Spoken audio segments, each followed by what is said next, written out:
Vamos agora abrir nossas Bíblias ao livro de Êxodo, capítulo 13.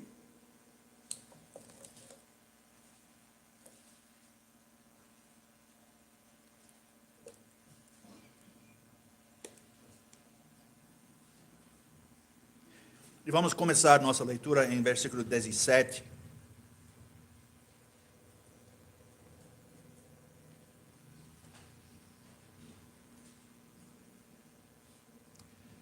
Êxodo capítulo 13, começando em versículo 17, e nós vamos ler até capítulo 14, versículo 20.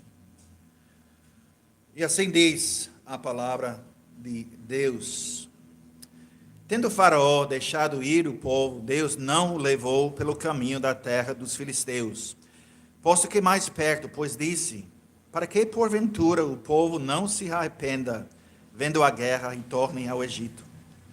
Porém Deus fez o povo rodear pelo caminho do deserto, perto do Mar Vermelho, e, arregimentados, subiram os filhos de Israel do Egito.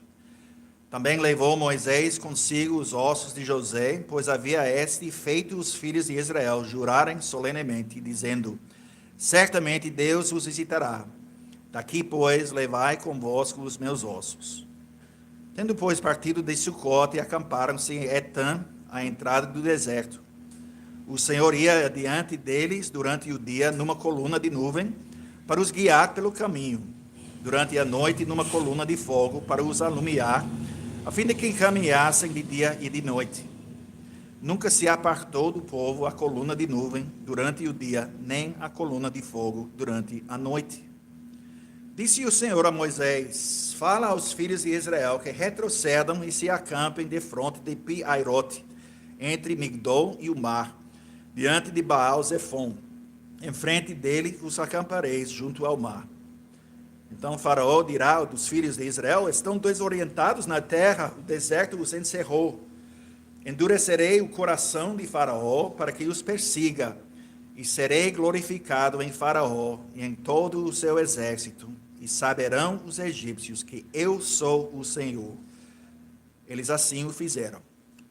Sendo, pois, anunciado ao rei do Egito que o povo fugia, mudou-se o coração de Faraó e dos seus oficiais contra o povo. Disseram: que é isso que fizemos, permitindo que Israel nos deixasse de servir?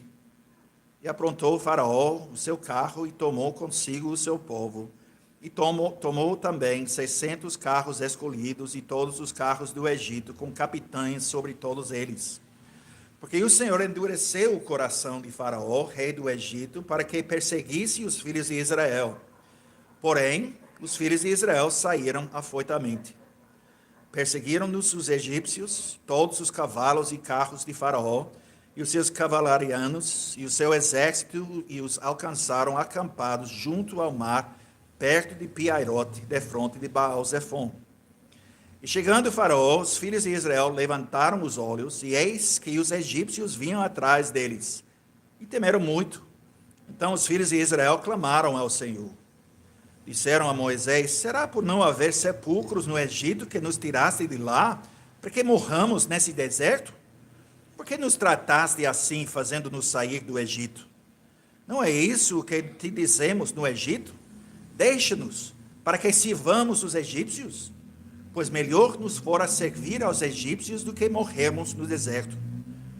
Moisés, porém, respondeu ao povo: não temais, aquietai-vos e vede o livramento do Senhor, que hoje vos fará. Porque os egípcios que hoje vedes, nunca mais os tornareis a ver. O Senhor pelejará por vós, e vós os calareis. Disse o Senhor a Moisés: por que clamas a mim? Dize aos filhos de Israel que marchem. E tu, levanta o teu bordão, estende a mão sobre o mar e divide-o, para que os filhos de Israel passem pelo meio do mar em seco. Eis que endurecerei o coração dos egípcios, para que vos sigam e entrem nele. Serei glorificado em Faraó e em todo o seu exército, nos seus carros e nos seus cavalarianos. E os egípcios saberão que eu sou o Senhor, quando for glorificado em Faraó, nos seus carros e nos seus cavalarianos. Então o anjo de Deus, que ia adiante do exército de Israel, se retirou e passou para trás deles. Também a coluna de nuvem se retirou de diante deles e se pôs atrás deles. E ia entre o campo dos egípcios e o campo de Israel. A nuvem era escuridade para aqueles, e para este esclarecia a noite. De maneira que, em toda a noite, este e aqueles não puderam aproximar-se. Até aqui a leitura da palavra de Deus. Agora vamos cantar nossa resposta.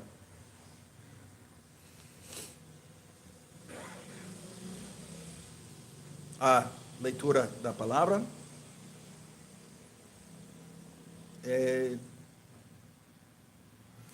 Salmo 46b.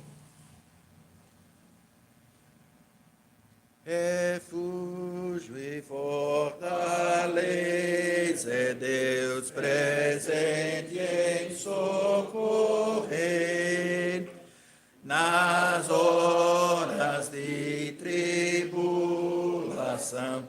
Não temos que temer, ainda que a terra toda venha transtornar, porque os montes se abalem no seio do mar.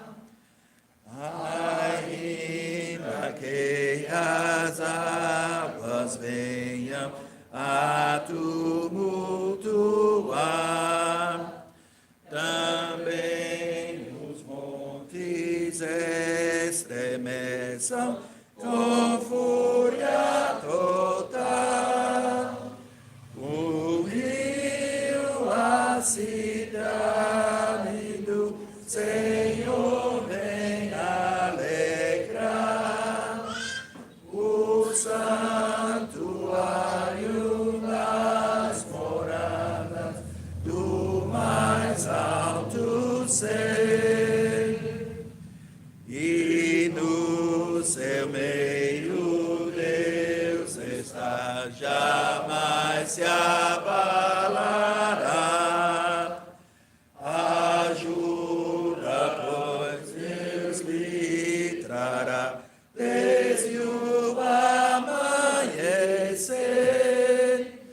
Os reinos podem se abalar, nações também bramar. A sua voz Deus levantou e a terra dissolveu. O Senhor dos exércitos está conosco aqui. Refúgio nosso Ele é, o Deus de Israel. Ó, vinde contemplai as obras do Senhor Javé. As orações efetuam na terra o nosso Deus. Oi, temo a guerra até os confins do mundo, nosso Deus. O arco ele quebre, a lança despedaçará. Os carros todos Deus fará, no fogo incendiar. Muitos vêm na guerra até os confins do mundo, nosso Deus. Aquietai-vos e sabei que sou o vosso Deus. Sou exaltado entre as nações, na terra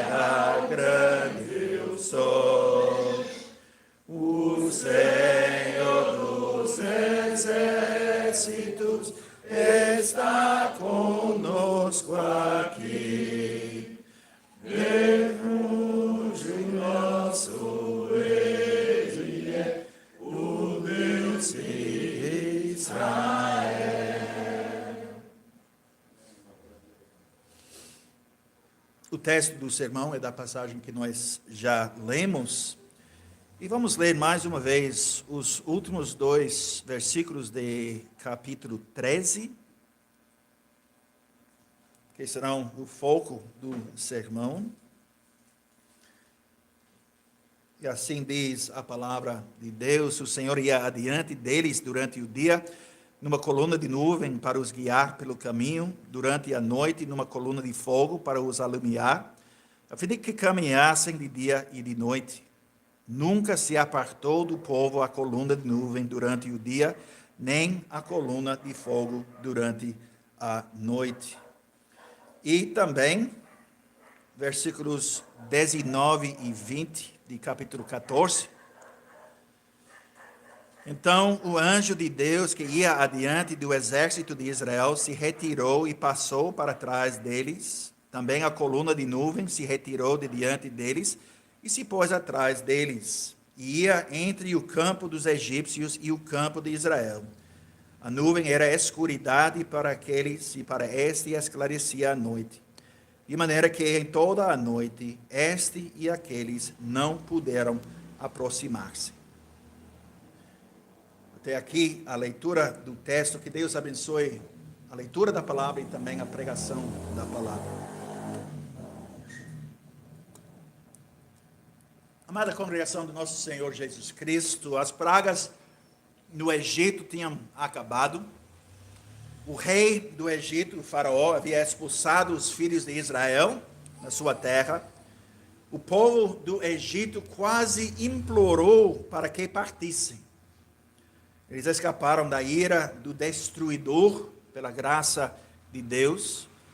E agora, esta nação de escravos está finalmente indo para a liberdade e para a terra prometida. Pela rota mais curta. Essa viagem do Egito para Canaã levaria apenas alguns dias. Mas o Senhor, ele tinha outros planos. Ele poderia ter conduzido o seu povo através do país habitado pelos filisteus, ao longo da costa do mar Mediterrâneo, que teria sido o caminho mais curto, mais óbvio. Mas Deus estava considerando o estado do seu povo. Ele tinha coisas melhores, maiores em mente. Ele não queria que seu povo enfrentasse a guerra dos filisteus imediatamente após deixar o Egito. Porque dado o estado espiritual dos filhos de Israel, sua falta de unidade, falta de entendimento, falta de confiança no Senhor, enfrentar os filisteus logo após deixar o Egito teria sido desastroso. Mas Deus também queria moldar seu povo numa unidade, fazer uma aliança com eles, revelar a si mesmo e a sua vontade. E tudo isso seria feito na jornada, na peregrinação no deserto.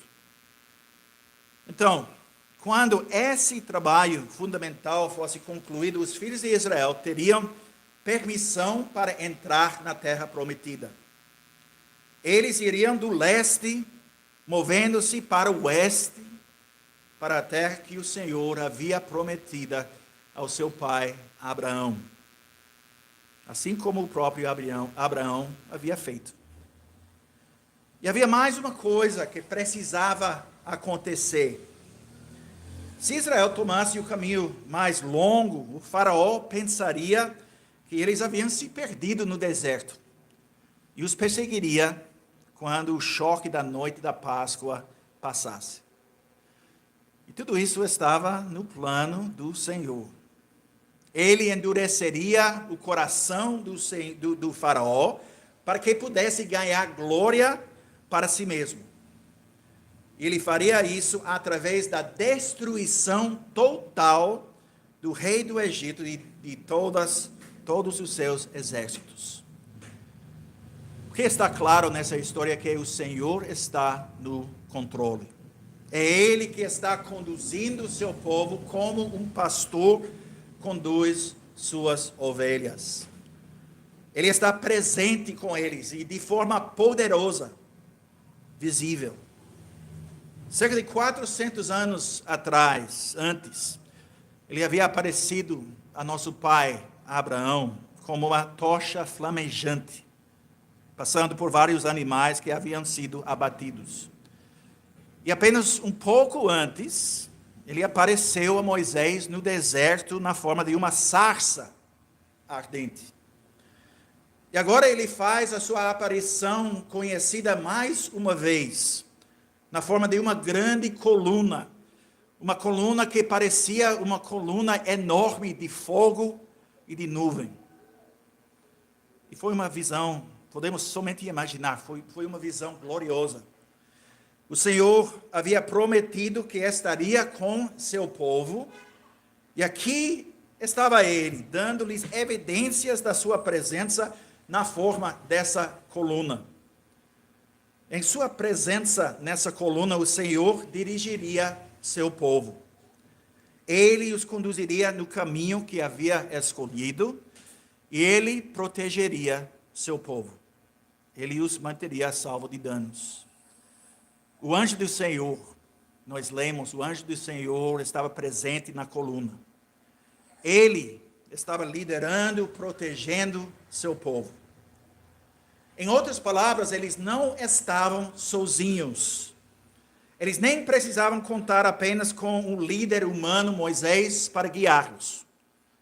A fé deles, nós sabemos, era fraca, mas o Senhor a fortaleceu com sua presença visível. E assim, o povo partiu. Nosso texto nos diz que estavam arregimentados, dispostos em fileiras como um grande exército. Eles não eram apenas uma enorme massa de pessoas, uma turba desorganizada. Deus estava conduzindo seu povo adiante como um general conduz seus soldados. De dia, ia adiante deles numa coluna de nuvem, coluna que lhes indicava para onde deveriam ir. E à noite, aquele mesmo pilar lhes dava luz, para que pudessem até viajar à noite, se fosse necessário. E assim o Senhor os conduz ao acampamento à beira-mar. Ele está induzindo o faraó a perseguir seu povo, e faraó, obviamente, ele faz exatamente o que o Senhor planejou. E as pessoas reagem, como se esperaria deste grupo de pessoas. Elas gritam de medo e começam a reclamar. Será por não haver sepulcros no Egito que nos tiraste de lá para que morramos nesse deserto? Por que nos trataste assim, fazendo-nos sair do Egito? Eles fazem essas perguntas a Moisés. Não é isso que te dissemos no Egito, deixa-nos para que sirvamos aos egípcios, pois melhor nos fora servir aos egípcios do que morrermos no deserto. Agora, irmãos, se alguma vez houve um argumento para a doutrina bíblica de eleição incondicional, é este. O Senhor está presente, visivelmente, em glória à frente do seu povo. Ele tem feito, só recentemente, obras poderosas. Ele estava mostrando sua glória. Tudo estava funcionando exatamente como ele prometeu, mas ainda não é suficiente para esse povo. Ao primeiro sinal de perigo, eles já estão preparados para fugir, de fato, para voltar para a escravidão. Mas o Senhor escolheu essas pessoas para serem suas, apesar dos seus corações duros. Ele os havia escolhido. Ele os havia chamado pelo nome e os conduzia pela mão. Agora esse enorme grupo de pessoas vê Faraó e suas carruagens, cavaleiros, e eles estão prontas para desistir. Então, se a escolha de Deus, do Senhor, dessas pessoas fosse baseada na escolha deles, sua escolha teria se tornado óbvia. Se eles tivessem a liberdade de escolher a favor ou contra o poder da eleição de Deus, certamente parece claro que eles não teriam feito uma decisão por Cristo, para assim dizer. Mas Deus escolheu esse povo para ser sua propriedade preciosa. Ele os escolheu para seus próprios propósitos, não por causa de qualquer valor em si mesmos. Então, esta passagem mostra com clareza horrível como eles são inúteis. Mas o Senhor havia feito a promessa. Ele havia feito uma aliança com seu pai, Abraão. Ele havia dito a Abraão que ele seria seu Deus e o Deus dos seus descendentes depois dele. E agora, ele estava cumprindo a sua promessa de uma maneira gloriosa. Então Moisés acalmou o povo. Ele diz para eles ficarem quietos, que o Senhor pelejará por eles. E as palavras do Senhor a Moisés são claras, são diretas ao ponto. Por que clamas a mim? Ele pergunta a Moisés. Moisés ficando lá como representante do povo. Dize aos filhos de Israel que marchem. Em outras palavras, pare de reclamar e vá em frente. O exército de Faraó está bem ali, se aproximando a Israel. O povo de Israel, podemos dizer, está tremendo em suas sandálias.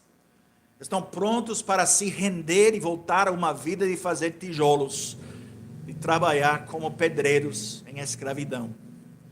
Mas o Senhor já tomou a sua decisão. Ele vai resgatar essas pessoas que escolheu. Ele vai fazer isso apesar da escolha deles, não por causa dela. E assim, o anjo do Senhor, o Filho de Deus, antes da sua encarnação, a segunda pessoa da Trindade, que viajava à frente do exército de Israel, se retirou. Ele deixou seu lugar à frente do povo, agora que eles haviam parado na praia do mar, se moveu atrás deles, junto com o pilar. E aquele pilar, a presença do próprio Deus, interpôs-se entre o povo do Egito e o povo de Israel. E é muito interessante observar as palavras do versículo 20. Porque diz que a coluna ia entre o campo dos egípcios e o campo de Israel. Ou melhor, nós podemos ler entre os exércitos do Egito e os exércitos de Israel. 600 das melhores carruagens luta contra Deus e seu povo. A superpotência do mundo antigo, preparados para a batalha. Do outro lado, o povo de Israel. Que exército! Centenas de milhares de pessoas, homens, mulheres, crianças, bebês, ordenados por Deus em ordem militar, mas tremendo de medo.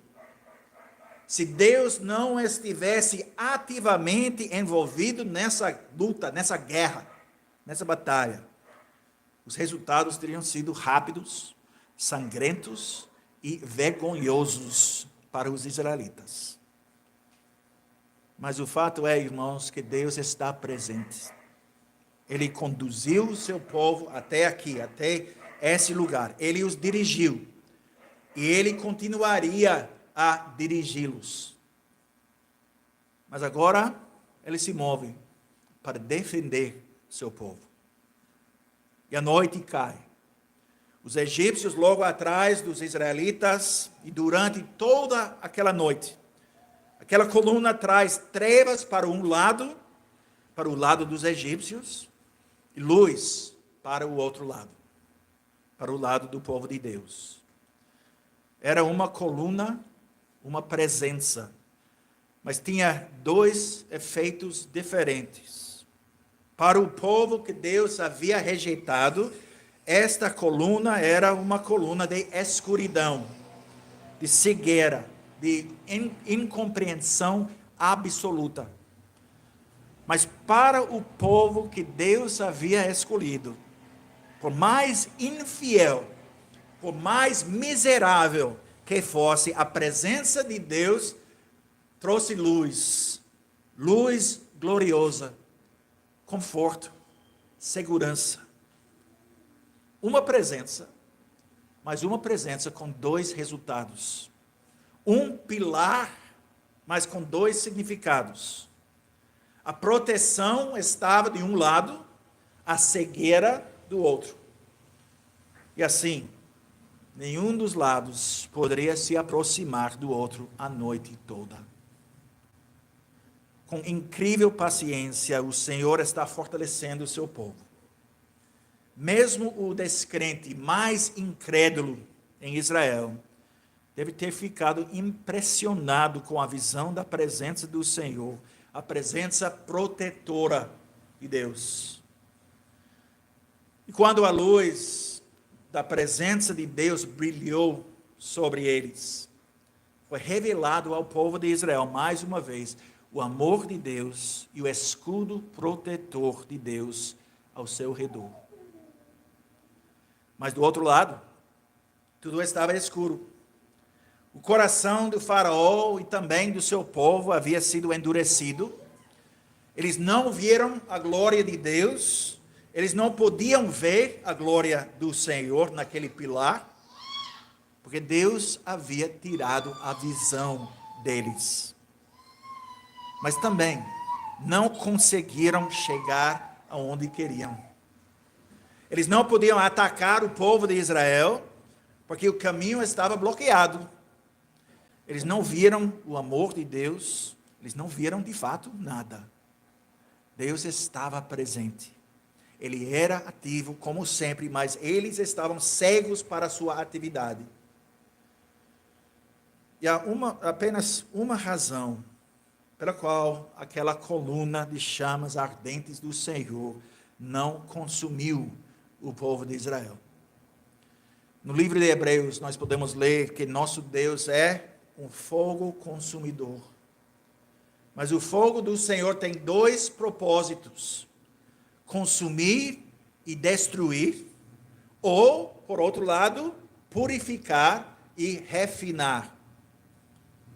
Nós lemos em Salmo 66, fazei ouvir a voz do seu louvor, que preserva com vida a nossa alma, e não permite que nos resvalem os pés. Pois tu, ó Deus, nos provaste, acrisolaste-nos como se acrisola a prata. Tu nos deixaste cair na armadilha, oprimiste as nossas costas, fizeste que os homens cavalgassem sobre a nossa cabeça. Passamos pelo fogo e pela água, porém, afinal, nos trouxeste para um lugar espaçoso.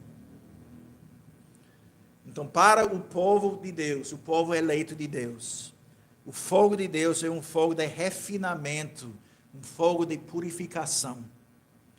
Ele envia provações, ele envia desafios, mas para nós, para seu povo, aqueles que ele escolheu, aquele fogo traz alegria depois da dor. Mas para aqueles que não o servem, esse fogo é nada mais do que um fogo de destruição. Para aqueles que, como Faraó, endurecem seus corações, a presença do Senhor é uma presença consumidora, uma presença que traz a destruição total. Mas aquela presença, aquele fogo da presença do Senhor, não destrói seu povo somente por causa do Senhor Jesus Cristo. Muitos anos depois do Êxodo, ele enfrentaria o fogo da ira de Deus em nome do seu povo. Mesmo em nome dessas pessoas covardes, acampadas às margens do Mar Vermelho. somente por causa dele, eles poderiam experimentar a presença de Deus como uma bênção e não como uma maldição. Somente por causa de Cristo, aquela coluna de fogo fornece luz e conforto, e não a morte e a destruição. Por causa de Cristo, ao longo da sua peregrinação no deserto, o povo seria purificado e não destruído. Por causa do Messias, eles viveriam. Então, meus irmãos, o povo eleito de Deus está numa posição perigosa. Todos nós. Ter o Senhor habitando em nosso meio é uma coisa reconfortante. Mas certamente não é uma coisa confortável. Em Deuteronômio capítulo 5, Moisés falou com o povo de Israel sobre isso. Ele disse: sucedeu que, ouvindo a voz do meio das trevas, enquanto ardia o monte em fogo, vos achegastes a mim, todos os cabeças das vossas tribos e vossos anciãos, e dissestes: eis aqui o Senhor nosso Deus nos fez ver a sua glória e sua grandeza, e ouvimos a sua voz do meio do fogo. Hoje vimos que Deus fala com o homem, e este permanece vivo. Agora, pois, por que morreríamos? Pois este grande fogo nos consumiria. Se ainda mais ouvíssemos a voz do Senhor nosso Deus, morreríamos. Porque quem há de toda a carne que tenha ouvido a voz do Deus vivo falar do meio do fogo, como nós ouvimos, e permanecido vivo? Então, meus irmãos, o povo sabia muito bem que a presença do Senhor no meio deles era como uma espada de dois gumes. Eles tinham um temor saudável do Senhor. Eles tinham visto sua glória, sua majestade. E mesmo sabendo que um homem poderia viver, mesmo depois de ouvir a voz de Deus, eles ainda estavam com medo de serem consumidos por aquele grande fogo. Eles sabiam que não podiam brincar com a presença de Deus. Sabiam que isso era um negócio sério. Eles sabiam. Eles experimentaram, perceberam que nosso Deus é, na verdade, um fogo consumidor. Infelizmente, tristemente, nosso mundo se esqueceu disso. Então, o mundo e uma grande parte da igreja, infelizmente, leva o Senhor levianamente. Pessoas esquecem que estar na presença de Deus é uma coisa muito séria. A adoração se torna entretenimento. Muitos cristãos cantam canções infantis que transformam o Senhor num padrinho mágico. Perdemos todo o sentido da sua majestade, a majestade de Deus, a glória de Deus. E se perguntam por que a igreja tem um impacto tão pequeno nesse mundo, tão patético nesse mundo. Quando nós vamos ao Senhor em adoração, sabemos que não estamos indo para uma festa, um evento social, para desfrutar algum tempo com nossos amigos, fazendo coisas tradicionais, porque é o que nós fazemos toda semana, porque é nosso costume. Hebreus capítulo 12, versículos 22 a 27.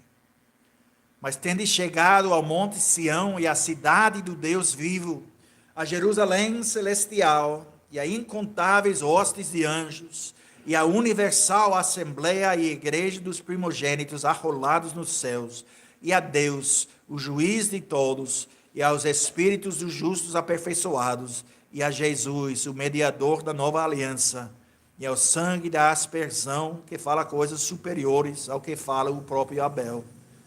Tende cuidado, não recuseis ao que fala, pois se não escaparam aqueles que recusaram ouvir quem divinamente os advertia sobre a terra, muito menos nós, os que nos desviamos daquele que dos céus nos adverte, aquele cuja voz abalou então a terra. Agora, porém, ele promete, dizendo: ainda uma vez por todas farei abalar não só a terra, mas também o céu. A pergunta que pessoas fazem muitas vezes depois do culto de adoração é: o que eu ganhei com isso? Mas a pergunta, irmãos, realmente deve ser: o que Deus ganhou disso?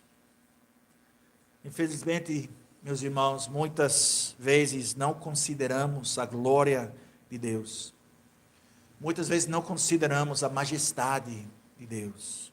Não consideramos a santidade de Deus. Não consideramos o fato de que uma pessoa que brinca com fogo vai, com certeza, se queimar. Inevitavelmente. Foi isso que aconteceu com o povo de Israel no deserto.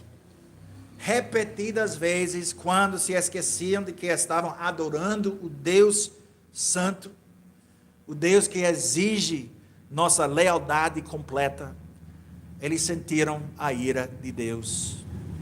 Essa mão protetora rapidamente se tornou uma mão de julgamento.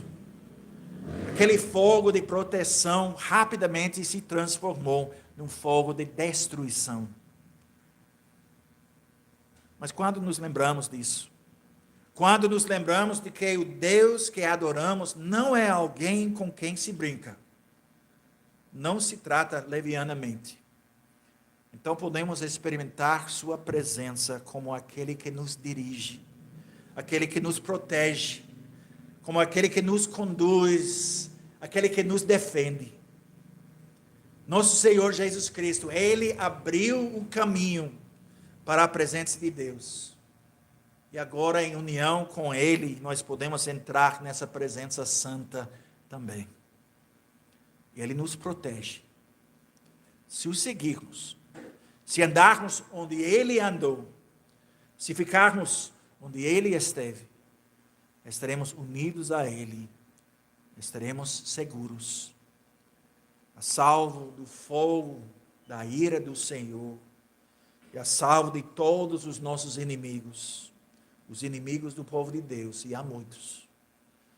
Seremos capazes de lutar com confiança, travar essa guerra contra o pecado. Seremos capazes de lutar corajosamente contra a nossa velha natureza com seus desejos ruins. Seremos capazes de permanecer firmes contra o mundo, o inimigo, mesmo quando enfrentarmos zombaria, vergonha, abuso, como temos certeza que faremos se seguirmos a Cristo fielmente. Porque nele o Senhor se revelou em toda a sua glória. Mesmo naquela grande coluna de fogo e nuvem no deserto, toda a glória do Pai não havia sido revelada. Essa revelação veio na pessoa de Jesus Cristo, do Filho de Deus. E agora, por meio do seu Espírito, quem Cristo enviou para estar conosco depois da sua ascensão, podemos ver a glória do Senhor. Podemos experimentar a presença de Deus como algo a ser temido, algo a ser respeitado, sim, mas como algo para nos gloriarmos. Podemos ser conduzidos na direção certa. Podemos experimentar aquela proteção divina, sem a qual não podemos viver. E no futuro, irmãos, nós podemos aguardar o grande dia do Senhor. O dia em que a profecia de Isaías, em Isaías capítulo 4, será cumprida em toda a sua glória. Isaías 4, nós lemos: naquele dia, o renovo do Senhor será de beleza e de glória, e o fruto da terra, orgulho e adorno para os de Israel que forem salvos. Será que os restantes de Sião e os que ficarem em Jerusalém serão chamados santos, todos os que estão inscritos em Jerusalém para a vida, quando o Senhor lavar a imundícia das filhas de Sião e limpar Jerusalém da culpa do sangue do meio dela, com o espírito de justiça e com o espírito purificador. Criará o Senhor sobre todo o monte de Sião e sobre todas as suas assembleias uma nuvem de dia e fumaça e resplendor de fogo chamejante de noite. Porque sobre toda a glória se estenderá um dossel e um pavilhão, os quais serão para sombra contra o calor do dia e para refúgio e esconderijo contra a tempestade e a chuva. Foi assim, irmãos, que os filhos de Israel foram libertados da escravidão no Egito. E este é o futuro glorioso que espera o povo de Deus por meio de Jesus Cristo, nosso Senhor e nosso Salvador. Amém. Amém. Oremos. Senhor Deus, nosso bondoso Pai, nós damos graças a Ti por essa revelação na Tua palavra, porque nós sabemos que essas coisas aconteceram aos nossos pais na fé, nossos pais espirituais no deserto, para servir como uma lição para nós. Senhor, nos ajuda a levar a sério a Tua santidade, a Tua glória, a Tua majestade. Nos ajuda, Senhor, a reconhecer que quando entramos na Tua presença, não podemos fazer isso levianamente, mas devemos levar a sério que Tu és nosso Deus, Deus bondoso, mas o Deus glorioso, o Deus misericordioso, mas o Deus justo.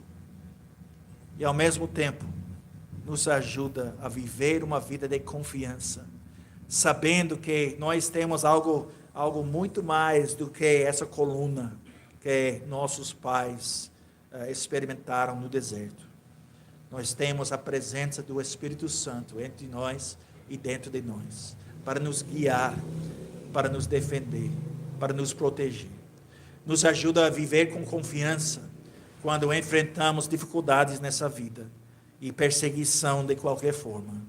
Nos ajuda a proclamar com alegria as boas novas de Jesus Cristo nesse mundo perdido nas trevas. Em nome de Cristo nós oramos. Amém.